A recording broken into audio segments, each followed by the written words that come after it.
Today what we're looking at is a coolant pump on a Toyota Prius.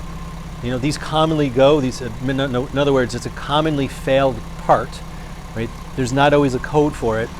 On this, we've got these extender wires for the sake of our students, so that way we can put the headlight back in and then have the wires come up here so that way we can amp clamp them. We're just using a standard low amp clamp, right? And we're looking at it on a scope. So I started out at 100 milliseconds, and you can see that the humps there are pretty consistent with each other. I'm going to go in and down to 20 milliseconds so we can see a little bit more detail. We'll pause it for a moment.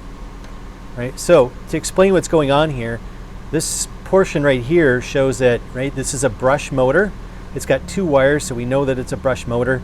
This little spike that's at the end indicates that each one of these on the impeller, the plastic piece, as it flings the coolant off, it takes a little bit more current, and so therefore we're looking at each one of these. If we let it go again, in fact, I'm gonna let it record, and let's go up to about 50 milliseconds.